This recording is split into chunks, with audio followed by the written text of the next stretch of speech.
tries to stop my production?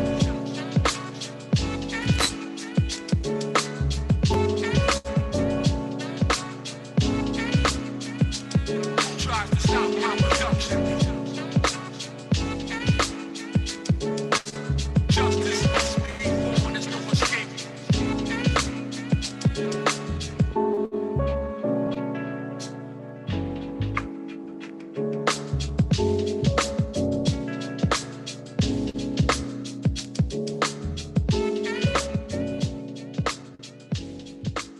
Join Milwaukee Film virtually for the Minority Health Film Festival, presented by the Froedtert and the Medical College of Wisconsin Health Network, taking place now through September 24th. Watch 50 films plus conversations about the health and well-being of families, communities, and institutions. Tickets are on sale now at mkefilm.org/MHFF.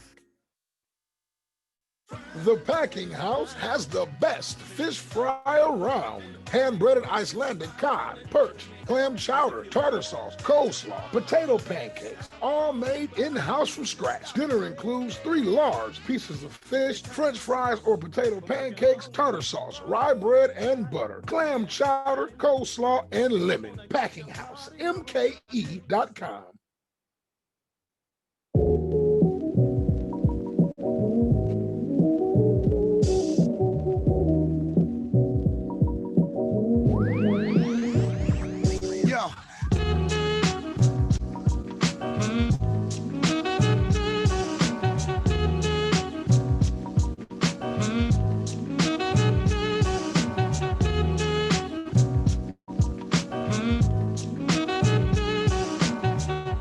Good morning, welcome to the program. Friday, September 18th, 2020. Couple of things today. In about, 30 minutes, give or take, depending upon whether he's on time or not. Our very good friend, Mahlon Mitchell, former Democratic candidate for governor in Wisconsin, current president of the Professional Firefighters Association of Wisconsin, and DNC delegate, is going to join us. Looking forward to our common sense conversation with Mahlon. He's just a fun guy to interview, Mahlon is. So hope you enjoy that chat we're going to have in, give or take 30 minutes.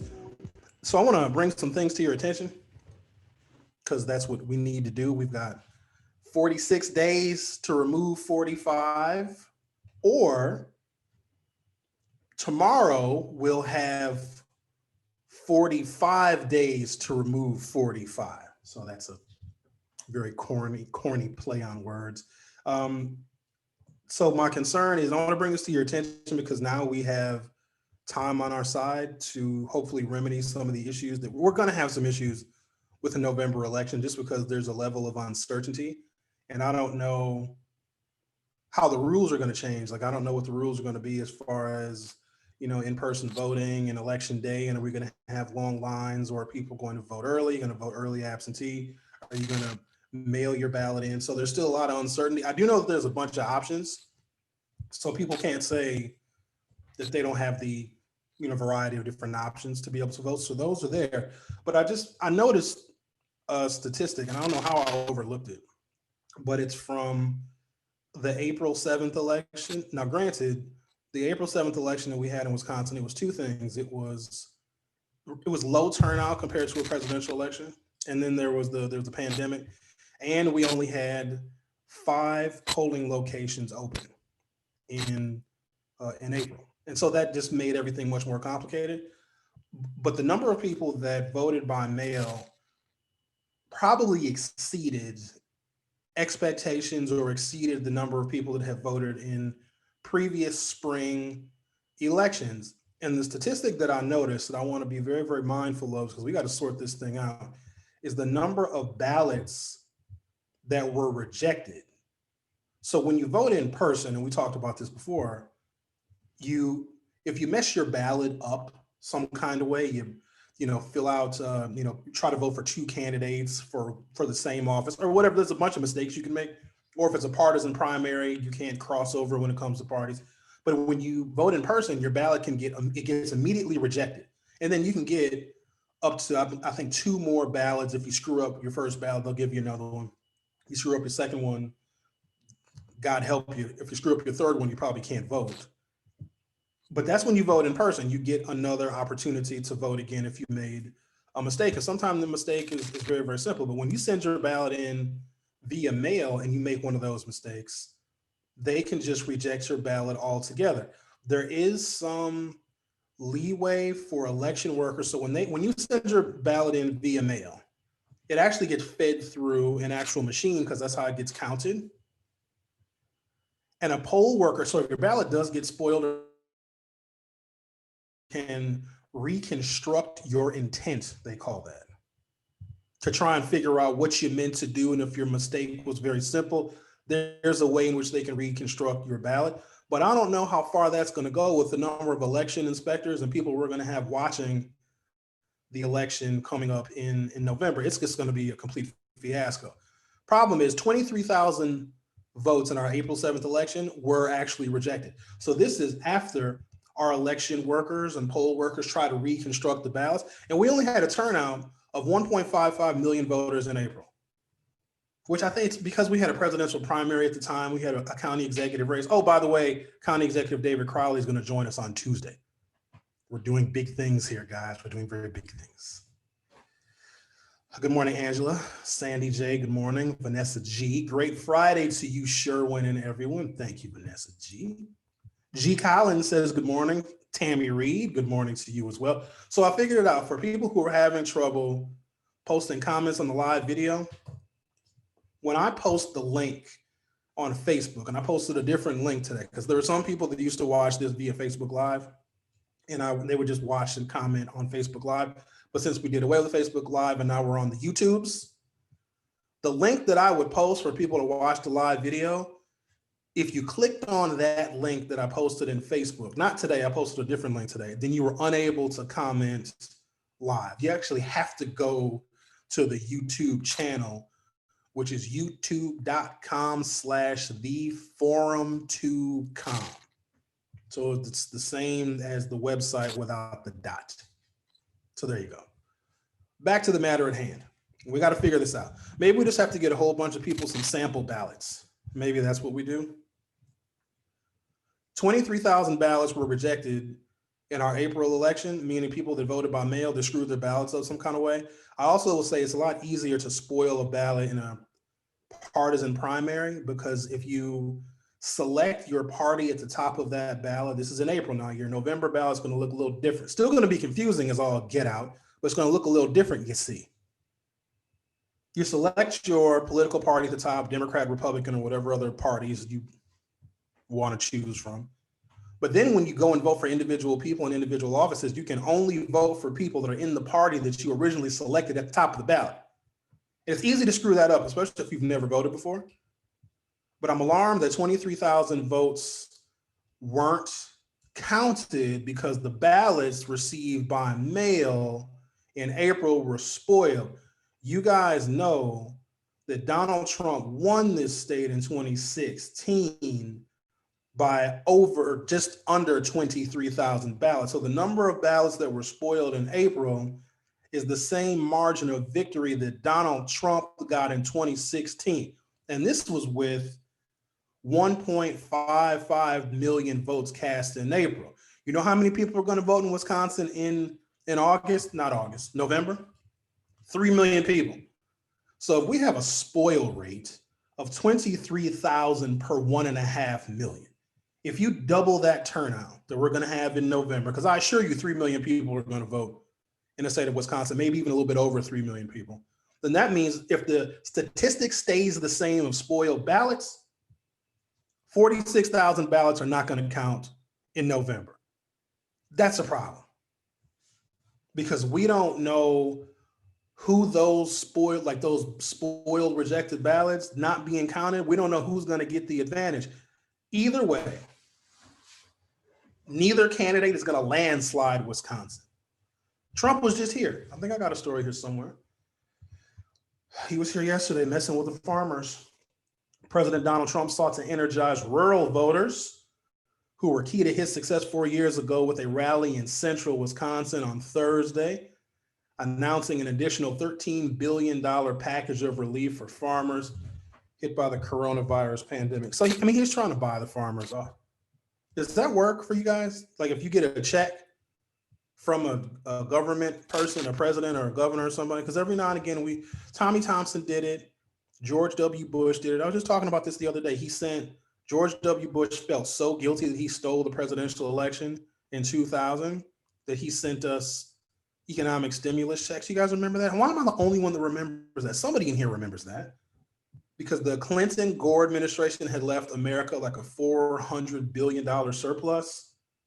And then George W. Bush said, I'm just going to give every tax-paying American, it was either $600 or $900. It was a lot of money back then. So does that matter? So Donald Trump announcing a $13 billion package, is that just for Wisconsin or is that nationwide?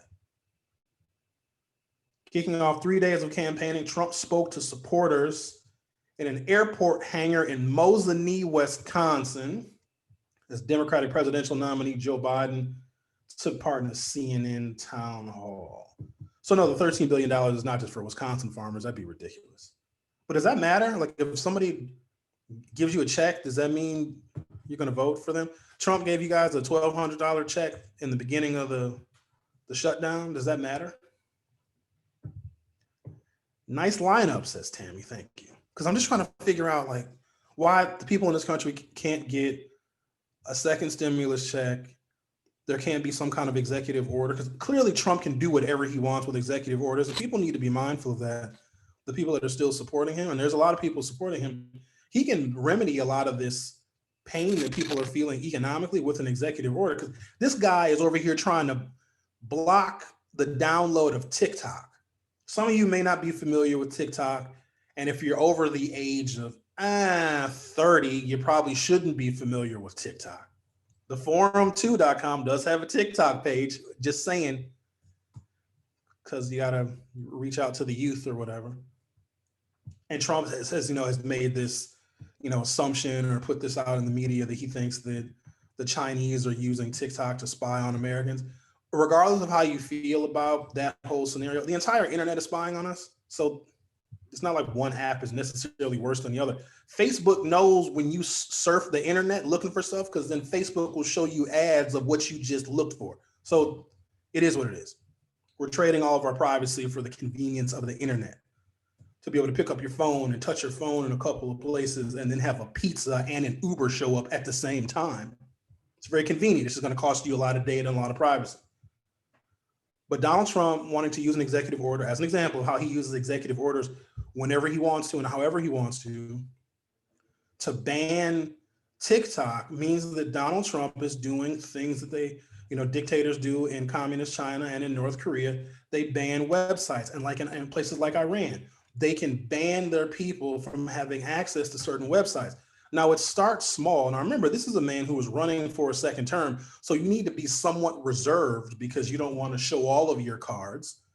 This is when Donald Trump is on his best behavior, when he's running his pitch to the American people, and it is a sales pitch, to get reelected for a second term.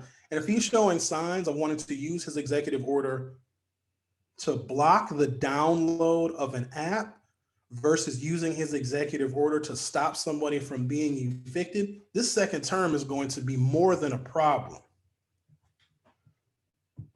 G. Collins says, I seem to be getting more literature than ever in the mail, encouraging me to vote by mail, or is it just me? No, it's not just you. I get, I used to save them. Now I just throw them in the garbage. Like as soon as I check my mail, here's your voter registration information, Sherwin. And I just walk it right to the garbage. I'm sorry, the recycle bin. But I'm getting text messages. Yesterday, I got 3 of them. Hi, Sherwin, it's Rhonda from voteamerica.org. Have you registered to vote? And there's 3 text messages I got from 3 separate organizations. But here's what's crazy. I remember signing up for, was it DNC related? Was it the Congressional Democrats Campaign Committee? I signed up for something, or I checked it, or maybe it was a Zoom event I participated in. I think that's what it was. I participated in a Zoom event, but I didn't use my real name. Because when I reserved Donald Trump tickets, because I used to do that when Donald Trump would have a rally and you go to a website to reserve tickets. And it happened when was it, a few months ago, where one of his rallies was actually canceled because it was like 1.2 million people that reserved tickets, and it was the one in Tulsa, and it was empty. And they had all this extra overflow space because of the number of signups that they had for free tickets on the internet. Donald Trump ended up firing one of his campaign managers because of that. So, but I use a fake name. I don't use Sherwin. My name is too identifiable. If Sherwin Hughes, there's not a lot of me's Sherwin Hughes is out there, so I use a different name. So I remember using the name Antoine when I have to sign up for one of these, like a campaign Zoom event or whatever. And because I use that name just once or twice, maybe just once, now when I'm getting text messages from these other groups and these other organizations encouraging me to vote and telling me to vote and telling me about the election, they address it as Anton. So Antoine, don't want to get my fake names mixed up. So even when you sign up to participate in one of these events, these town hall events, these virtual meetings, they're distributing your information because you've been targeted. Obviously, if you sign up for one of these Democratic, Zoom calls or Zoom meetings, they know what your party affiliation is. And now I'm getting text messages addressed to Antoine. And it's not going to stop. And we're 46 days out. It's going to get worse and worse and worse. But they're also making up for the fact that there's no the door knocking, right? Because this will be the time where people will be knocking on your door and canvassing you and asking you a whole bunch of questions about who you're going to vote for. Because of the pandemic, a lot of that has been slowed down. So, get used to it. Get used to your mailbox being flooded. You're also going to start seeing candidate literature at some point. Vote for Joe Biden. I probably won't be receiving Donald Trump literature, but let me tell you what the Trump campaign is doing. And it's terribly upsetting to me. I'm not going to say I'm upset with the Trump campaign because I have such a low expectation for them that I'm not shocked. The radio station that I used to work at, not the last one, but the one before that, WNOV, I guess I don't have to be cryptic about it. We did a lot of good work on WNOV for very many years. And, I appreciate the folks that listened every day and supported me and the radio station while I was there. And we pushed the envelope of conversation. Because I didn't have a producer, they tried to give me one, but I didn't work out too well. In fact, when I started at WNOV, I had a co-host and I quit. And then they fired the co-host. That's a whole story I don't want to get into. Anyways, we pushed the envelope of conversation into politics, and WNOV has been known for almost 2 generations as an African-American radio station. But what we were able to do was expand the conversation and expand the dialogue to where it wasn't just where Black folks were getting news and information. It was where anyone and everyone could get information and news that was relevant to what is going on in this world. And we did a lot of really, really good work. And I'm really proud of the things we did and the people that we interviewed. Now, I don't listen to WNOV anymore. Unfortunately, they just don't offer me anything. But what I was told is that there are a number of Donald Trump commercials that are running. And when I say a number of, what I read from someone who I deem credible is because I heard one of the Donald Trump commercials where same old thing, it's an African-American woman saying, what have the Democrats done for us? We need to vote for Donald Trump because he's going to change America. And it's a Black woman who sounds, overly Black because she's speaking Ebonics or whatever. And they ran that commercial 15 times in a row. That's what I was told. That the Donald Trump campaign organization, which, needs to suppress the Black vote, it's like a jury. If you can sow some reasonable doubt in Black voters, and if you can get Black people to say, hey, you know what, the Democrats haven't done anything for you, that in and of itself is deceptive because it's not about politics or a politician or a political party doing something for you. I think that's a misnomer. And so when I asked the question a little while ago, does Donald Trump sending another stimulus check or $13 billion, of an aid package to farmers, does that actually convince people to vote for someone? Probably not.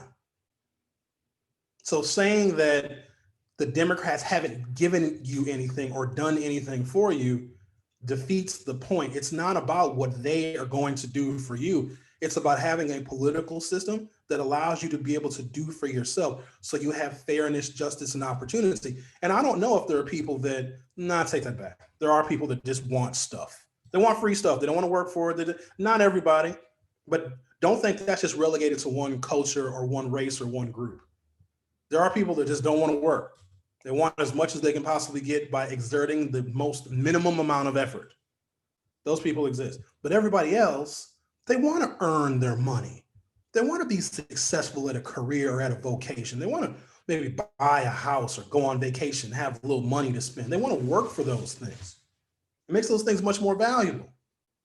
And so it's not about a political party or Joe Biden. That's the one that I keep hearing. Joe Biden hasn't done anything for people in 47 years. He's actually done quite a bit as far as monumental legislation that has changed the political landscape of this country, both good and bad, because you have to count the good and the bad. Can't just count all the good, because there's no elected official who has voted for or sponsored or passed nothing but good bills for everybody. We're lucky if a bill that gets signed into law helps 51% of the people. That is a success. That's also very, very rare. And so to have this expectation, but it's also Republicans who don't know Black people and Black voters, and I can tell by the way they try to address us and address our issues. They think that we're a monolith. They think that we don't think for ourselves. They think that we are only the parts of our culture that are exploitable. They don't know the other part of the Black community that's under the surface, because we don't tell you guys everything. You guys know that. That's why Black people are so scary to some whites. Shout out to the whites that aren't scared of Black people. Because there's a whole bunch of stuff that y'all don't know about us. We know everything about you. We know how you came here. Some of you are Irish. Others are Swedish. We know your history. We know you don't know a lot about Black people and Black history. And it's what we don't know that is very proprietary to us. Because if we divulge everything, it'll just get exploited. It'll be used against us, or it'll be culturally appropriated. Like if Black people do stuff, it's just a matter of time. I mean, look at music. Jazz and blues, which are unique African-American art forms, turned around, twisted, and then you have the Beatles and Led Zeppelin, all of whom who have been sued and lost because they stole Black music. Let a Black person wear their hair in dreadlocks. Then what do you have? Every white woman that goes to Jamaica gets her hair braided, right? So there's a whole bunch that we keep proprietary to our culture that other people, especially the Republicans, know nothing about. And so they're only, when they try to engage us, they do so from the surface. But it's disappointing that WNOV has, and listen, it's tough for radio. The other radio station that I worked at, WRRD, they're gone. They stopped broadcasting in Milwaukee. But it was that radio station, I can say this now, was a failed experiment from the beginning. And other than the award that I won there, which shout out to the Wisconsin Broadcasters Association, but if they gave me an award for the show that I won the award for, their standard is low, because I didn't even know what I was doing. But talk radio it's dying. It's dying like print newspapers. Nobody who subscribes to the Milwaukee Journal anymore. The print newspapers used to be all the rage. There were actually 2 daily papers in the city of Milwaukee. There was one in the morning, which was the Sentinel, and there was one in the evening, the afternoon, it was the Journal.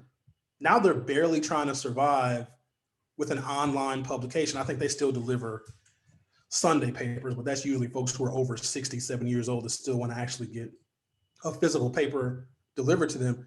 But talk radio over the air is dying, and left-leaning liberal radio is dying faster, because the difference is, there's a lot of conservative talk radio. I'm sure you guys are familiar. I don't need to run down the names of the shows nor the hosts. It makes money. There's something about the conservative voter that likes to be fed their political information and their news over the radio. Not only that, it makes money. There are advertisers, there are sponsors.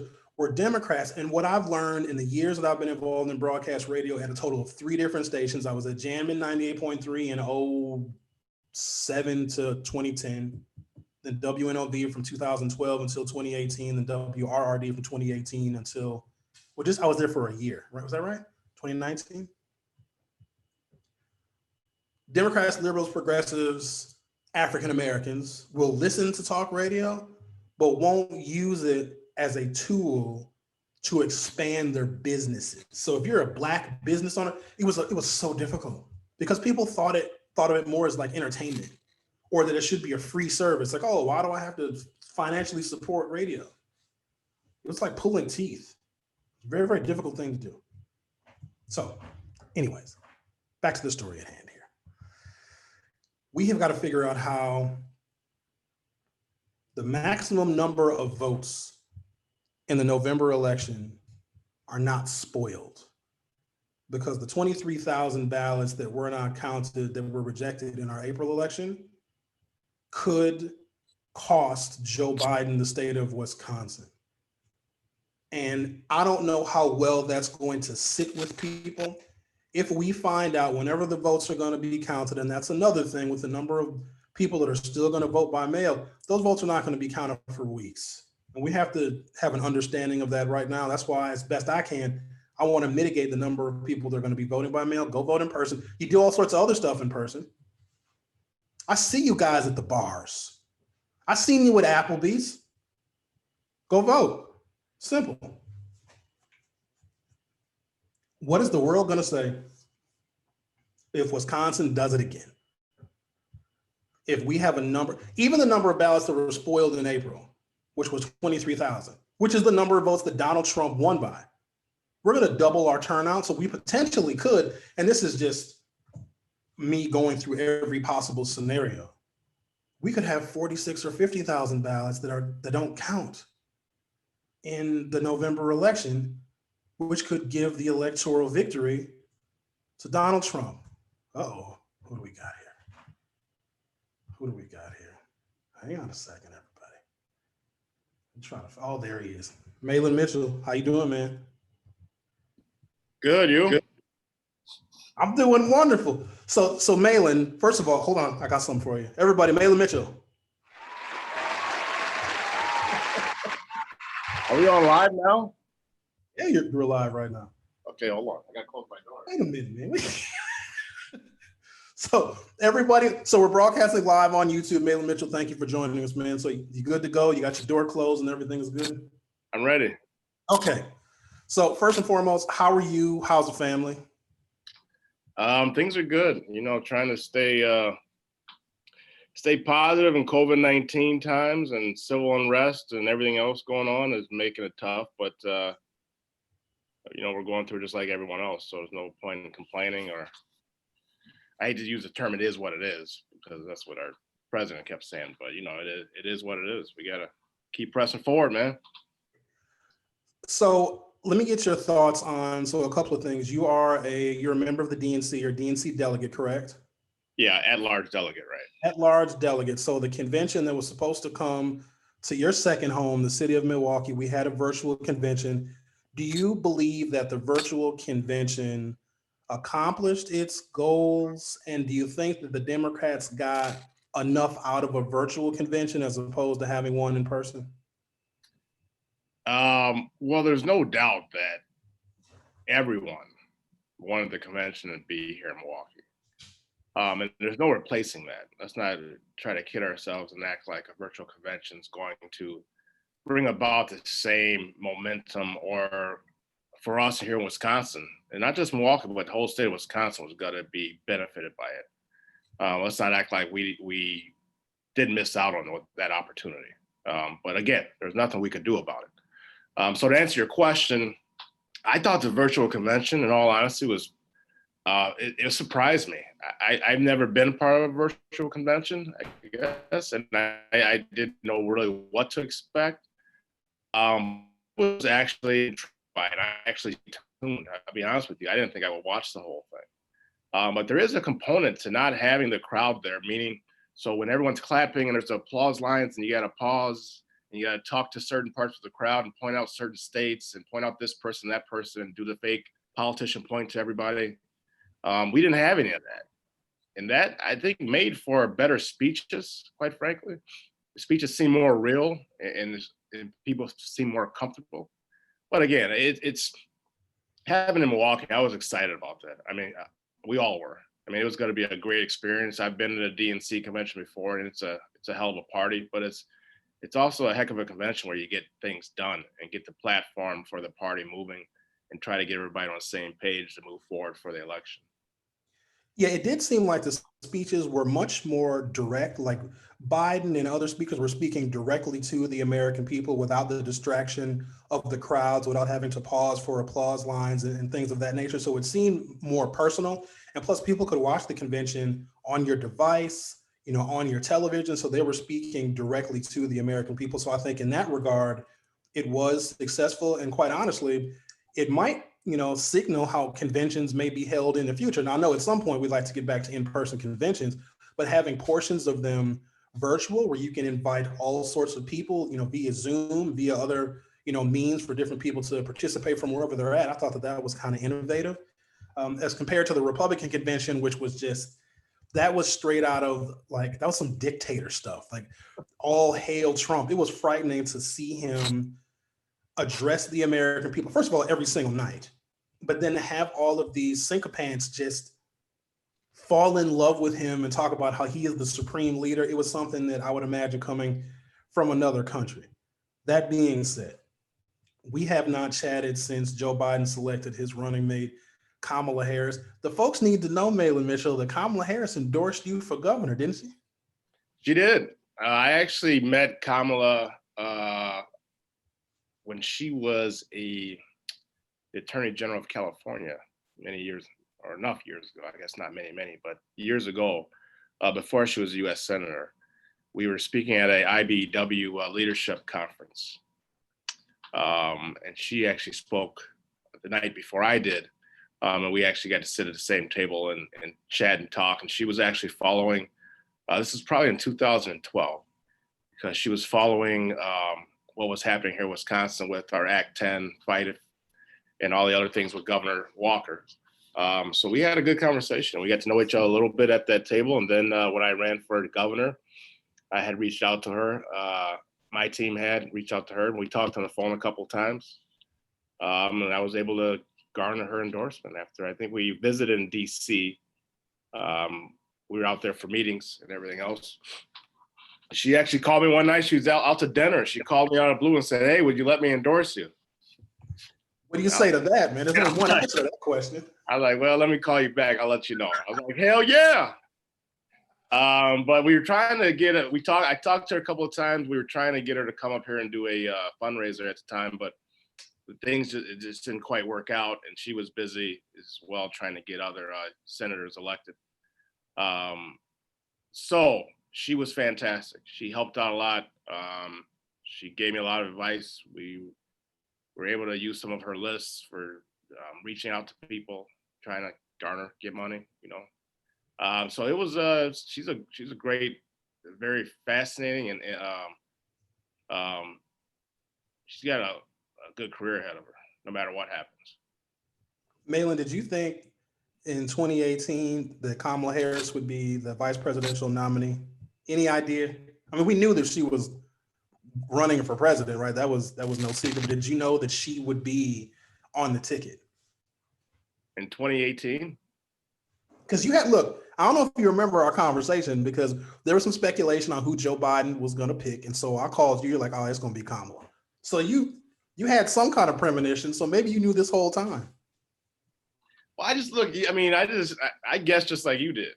I didn't have any, believe it or not, I didn't have any inside baseball information. I just look at your trajectory of the way things are going, and you can just tell, even with the debates, Donald Trump always says, "Well, how did Joe Biden pick Kamala Harris when she came after him the most?" You could even tell there was still a certain respect between those two, even when they were going at each other. And that's all we ask for, in our elected officials. They should call each other out. There should be honesty and transparency on the stage, but there still needs to be a certain dignity and respect given to everybody, just like we all would treat everyone else in America. We don't see that right now, but in a perfect world. But I just saw how they were interacting. I just saw she's just a strong debater. She's a very knowledgeable person. She can prosecute her agenda. She could prosecute the other side. So I just think she's a superstar, man. I just saw that her and Joe Biden stand next to each other. It was just a good look. Yeah, they seem to have a particular kind of chemistry, and you can always tell because that chemistry doesn't lie. They seem to be very, even wearing masks and socially distancing, they still seem to, have this flow when they were together. And I think that that is something that is very much needed. Do you think that Kamala brings additional and necessary credibility to Joe Biden? Because you and I were early Joe Biden supporters, and we probably took it on the chin from a lot of much more progressive friends of ours that had a whole bunch of candidates in the race when the Democrats were vying for the nomination. There's some people, and we got to admit this, Mahlon, that are not sold on Joe Biden. Do you think that Kamala Harris can make the case to some of those folks who are not yet convinced about Biden? Definitely. In taking a step back, the African American woman has been the backbone of the Democratic Party for a very, very, very long time. And in my opinion, they have not got their just due. This feels like a little bit of that. This feels like, or a lot of bit of that. This feels like they're finally getting a candidate they can believe in, and quite frankly, a Black woman. So that's important first. I mean, representation is important. To talk about it and talk about we need representation and we need, our candidates to look like us. We need this in the Democratic Party. We're a big tent. Talking about it is one thing, but actually doing it is another. So I think it took Joe Biden, Vice President Biden, courage to pick Kamala Harris. And that's important. And we need that in a president. Going to your question, I think she brings a lot to the table. And not just being Black, but being smart, articulate, having done some things. Admitting when she was wrong, learning from her mistakes. Not a lot of people do that in politics, especially at that level. So I think she brings a lot, and also excitement. She's younger. She wears Chuck Taylor, people like that, I guess. I mean, it's just, I just think she brings a lot to the table. And she's a superstar. So I think she's great for Joe Biden. I agree. I do have questions coming up in the live chat, and I'm sure you know what the questions are going to be, so we'll get to those in a second. But before we get to, it's really one question. What do you think about the mail-in voting? I know the president has done his job in sowing a lot of confusion. We're still dealing with the coronavirus pandemic, and now we're seeing another spike in cases because it was somebody's good idea to bring college students back and do in-person learning all over again. Your thoughts on mail-in voting? Like, I have my opinions on it. We're going to have a lot of opportunity in the city of Milwaukee to vote early. We have the Fiserv Forum. We have Miller Park, our baseball stadium that's going to be available for in-person voting. Plus, we're going to have 15 sites around the city. My preference is that people cast their ballot early instead of having to use the mail, because Donald Trump is now using the post office as a political tool. So your thoughts on mail-in voting? I think we should do everything we can in our power to give people the access and the right to vote.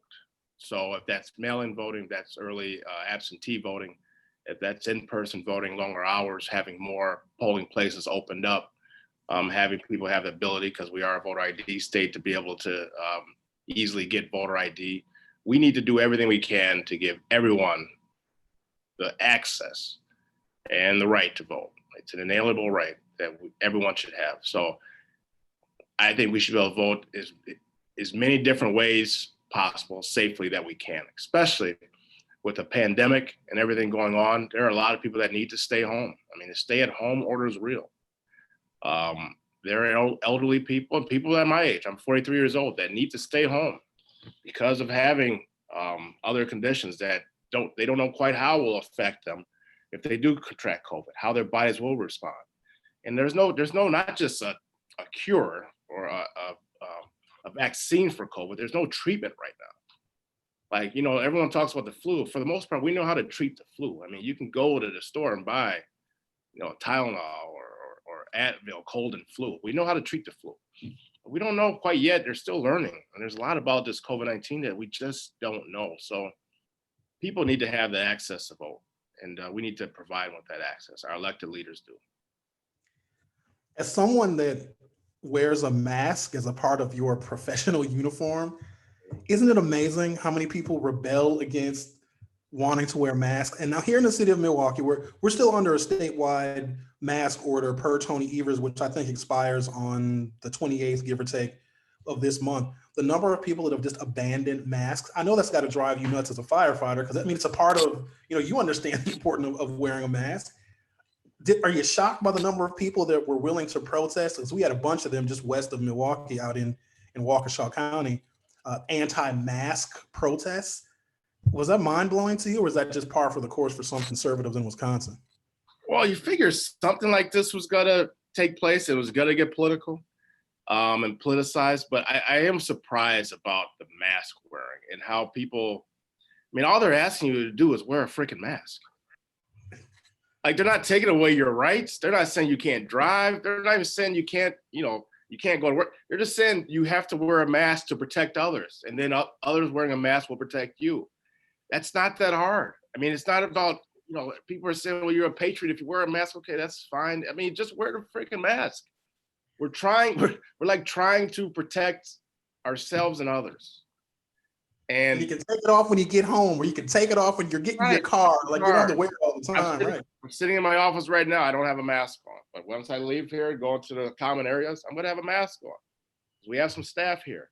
It just makes no sense to me. And no one likes wearing a mask. I don't like wearing a mask on my face all day. But, again, we have to do what we have to do to protect ourselves and others, our families. If you go to a doctor and a doctor says, well, this is just preventive, but I need you to take these 6 pills before you have surgery in 7 days, you're going to take those pills. You're not going to say, well, I don't want to take those pills because you're taking away from my freedom. And by the way, doc, I don't want you wearing a mask when you're going to operate on me. Right.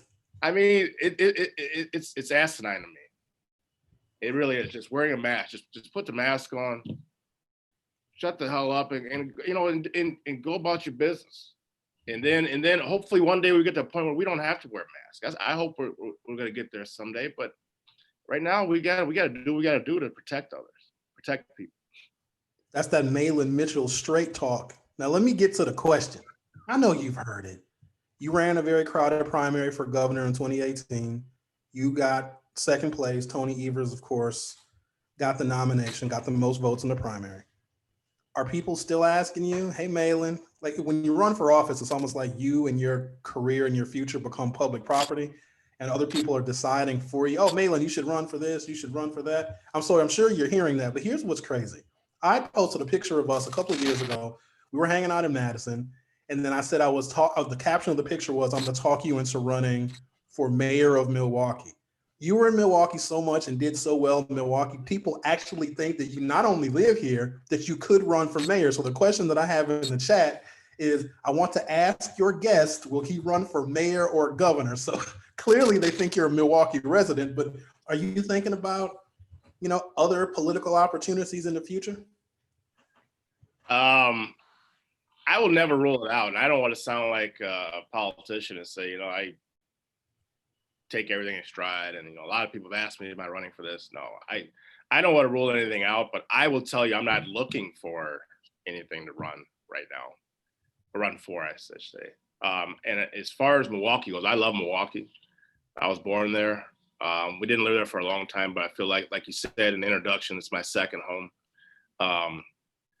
But just so everyone knows, I don't live in Milwaukee anymore. Just broke a lot of people's hearts there. I mean, they would see you so much here. They would, well, he has to live here. But I'm you still there a lot. I mean, before COVID, I was still in Milwaukee a lot, and I was looking forward. I mean, one of my top things for this year was gonna be the DNC, if not the top, the DNC in Milwaukee. I mean, I was really looking forward to that, and our city being on the spotlight. But whatever. I don't live in Milwaukee. We have a governor, a Democratic governor right now, that I think, he's doing a great job under all circumstances, quite frankly. It hasn't been easy for him, but no, I'm not looking to run for anything right now. But I'm still a firefighter. Been on the job here in Madison for 24 years.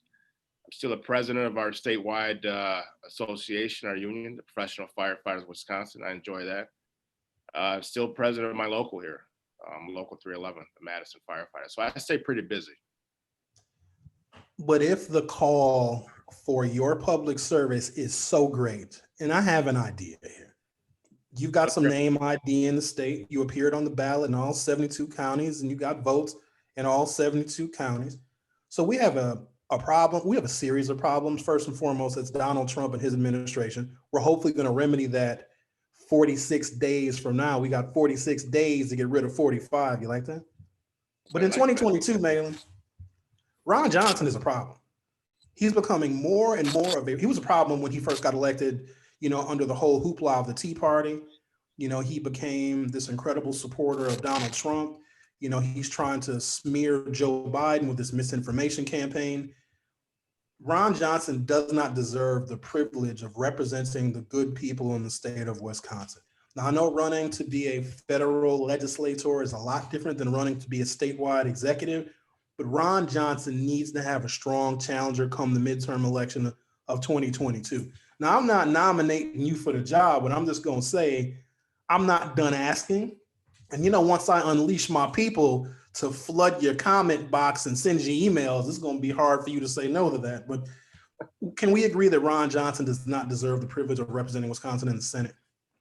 I agree with that. Matter of fact, Okay. when he first ran, Ron Johnson said he would not do any more than 2 terms. This would be his 2nd term. So if he runs again, he'd be, I don't like to call someone a liar, but he'd be misleading the public. How about that? He'd be lying. He'd be lying because he said he only run for 2 terms, but. I do remember saying that, but you know what? If Trump asks him to run again, regardless of where Donald Trump is come, January 20th, 2021, because the way Donald Trump has handled our democracy, he is likely still going to have Republicans that are going to be supporting him regardless of where he is, whether he's in jail, whether, I'm not going to say he gets reelected, no matter what Donald Trump does, he's still going to have a number of reliable allies in the US Senate. And Ron Johnson would probably be one of them, because it's almost like when Trump tells them to do something, they do it. Trump says jump and they say how high. And I wouldn't put it past Ron Johnson to run again to still be that, conservative bulwark for Donald Trump and Trumpism. Because even when Trump goes away, and I hope that he does, the political sentiment that he has encouraged is still going to be there. And my sights are definitely on, Ron Johnson in 2022, because that's an immediate threat to the people in the state of Wisconsin. Even going back to when he didn't allow, or he was very much a loud voice against Barack Obama getting another selection on the U.S. Supreme Court. That being said, Mahlon, I'm gonna come calling you in 2022. Well, probably before that. Just saying, man, I'm not the only one. Other people are trying to get you to run for office because you ran a really good campaign. And it was unfortunate because we saw so much diversity get elected all over the country in 2018. And you were certainly a part of that. And I think that there were people that were engaged in your gubernatorial campaign that I know for an absolute fact have never voted for a governor before. They've never been involved in the campaign. And so I think the way that you encouraged and inspired folks, right here in my hometown, let's not, take that lightly. And I think that those folks will support you again in the future. So that's my pitch. And you knew it was coming. You knew I was going to say that. Well, I appreciate your support, brother. But you got to look in Wisconsin. In the past, when we changed, when the president's party changes. Yep, I know it. I know. Next 2 or 4 years, Wisconsin goes to the opposite. So I'm hoping, Joe, and I'm hoping, praying, working, whatever you want to say, that Joe Biden wins. And I'm hoping that our past has repeated itself in Wisconsin, because normally when, we get a Democratic president, then we get a Republican governor or Republican legislature, and then vice versa. We get a Republican president, we get a Democratic governor, So if you look at it, we get a Republican president, Donald Trump, then we get a Democratic governor in Tony Evers. So if Joe Biden wins, are we going to repeat that same effect? I hope people have smartened up and wised up, but Democrats aren't perfect. Don't get me wrong, but we definitely have a vision. You talked about the convention. We have a platform. Republican convention had no platform, no agenda items for speaking points. They basically just, Donald Trump convention. And those that wanted to praise him got to praise him for 3 or 4 days straight. And but you look at the Dem convention, a stark contrast where we actually had platforms, we actually had issues that we talked about, actually got some things done, had speakers speak to the American people, not to just a certain segment or a certain population. And their convention was just fear mongering. And this is what Joe Biden's America will look like. Well, right now we're living in Donald Trump's America.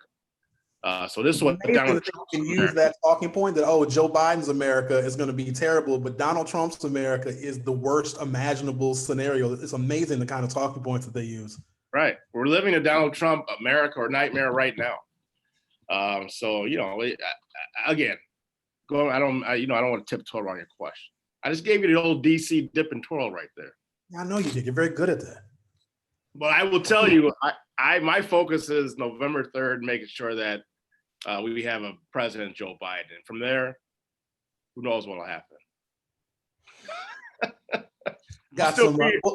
I'll still be here. Well, you might get a position in the administration. You never know. Kamala might come calling. Hey, Mahlon, we need you in DC. You never know. Would you go? Huh? Would you go if they asked you to join the administration? You'd have to. Well, it depends what it would be. And also, I'm always willing to serve. Okay, you got to realize, Sherwin, I like what I'm doing now. I like what I'm doing too, but if Joe Biden and Kamala Harris ask me to serve in the administration, I'm on the first thing smoking. I'm out of here. So I'm just, anyways, got some debates coming up. Do you think that for those that are not yet convinced, and I don't know who these people are that are still undecided, because it's very, very clear what the choices are in this election. It's America or it's Trump. There's really no in between. I said that Joe Biden shouldn't debate Donald Trump because it could be a trap and we never know what Trump may have planned. Do you think that the debate what kind of trap do you think it could be? It's so unpredictable. I don't know. Remember when he debated Hillary Clinton? And so an example of the trap would be Bill Clinton's sexual assault accusers were right in the front row staring at Hillary Clinton. Like just nonsense like that, because Trump knows that he has to do something to distract Joe Biden, because every poll, the good polls, the bad polls, even Fox News polls have Donald Trump losing, especially in key battleground states. And so I'm obviously concerned about that. But do you think that the debates can ultimately prove to folks that Joe Biden is a worthy candidate, or are we at a point where the debates don't even matter? I would say that a lot of people have their mind made up about who they're going to vote for, especially in this election. I think the debates can just help to shore up some support, and then provide the framework for opposition research against your opponent, or so that everyone else knows what the opposition research says. But I don't know if, not a lot of people watch the debates. People like you and I watch them. Did you watch the town hall last night? No. All right. And you're in politics. So, There's nothing that I haven't already heard, Mahlon. We've heard it all already. I'm already convinced. And also every time I go on YouTube and I see another ad for Joe Biden, or if I'm watching network television or cable TV, like I'm convinced. I'm getting text messages every day. Hi, Sherwin, are you registered to vote? Click here to register to vote. I'm one of the believers. I was an early believer. And so now it's just, I don't need to, it's almost too much, I'm just getting bombarded. Yeah, I think most people feel that way. So Trump had a rally last night in Mozambique, and people going to see someone in person is one thing, but people actually tuning in their TV and watch a debate, I don't think they're going to have high remarks. The only reason you would have high remarks is because it has been built up to listening to Trump saying, well, why is Joe Biden better with just him and Bernie? Was he on drugs? Now Trump's calling for a drug test of Biden, and Biden's saying I'm coming for you. So it is kind of becoming like reality TV. I hate to say it, quite frankly. And there is a buildup now, so that might help have people watch. But other than that, I think people have made their minds up. I think Biden's going to do well. I mean, Biden's been at this a long time. Yeah. You know, people talk about his cognitive ability. We're all getting a little bit older and a little bit slower, but I think he's sharp. And I comparing him to Trump, I don't think is even a comparison of what he's been through in his life, things he's actually worked on, things he's actually done, and some of the tragedy that has been in front of him for his life. I mean, he's felt pain. You know, he's actually felt real grief, and a lot of things that people are feeling right now with this COVID. Like he's been through. You know, he can empathize or sympathize with people going through something. Trump can't do that. He just can't. Yeah, the cognitive ability thing, and why I see that Trump has abandoned that whole talking point because, I mean, my God, if we're going to talk about somebody's cognitive ability, Donald Trump is not the one that needs to be casting negative dispersions on somebody else. Tammy Reed says Ron Johnson is one of those politicians that railroads against career politicians, and yet what has he become? And then Eileen Seeger has joined us as well on the chat. But Mahlon, that's it, man. We go till 9 or till 10 o'clock rather. I do these Monday through Friday from 9 a.m. until 10 a.m. Even though people are encouraging me to go longer, I think an hour is fine because I get tired of looking at myself and running my mouth. So I get all the information out in an hour, and that's what we do. But it was good chatting with you, man. We got to get you back on. Why didn't you invite me on at 9 then? Because I had other stuff I had to talk about. Now you ain't gonna take up all my time. And so that's the thing with you. Let me tell you something. This is why I can't hang out with you in Milwaukee. Because when I walk into a place with you, they always speak to Mahlon first. It's like, oh, Sherwood ain't nothing but chopped liver when he's hanging out with Mahlon Mitchell. I ain't gonna let you steal all my thunder. Well, it's good to be with you again, man. It's like old times. Absolutely, man. And so when things clear up and get back to normal, you know, we'd love to see you here in Milwaukee again, your second home, and then we can start working on that campaign for U.S. Senate. I'll be there, and we'll see about that other thing. All right, sir. Good to talk to you. You gotta get some more support out there. You got it. Everybody have a wonderful Friday. Have All a good weekend. Mahlon, thank you for joining us. We'll see you guys later.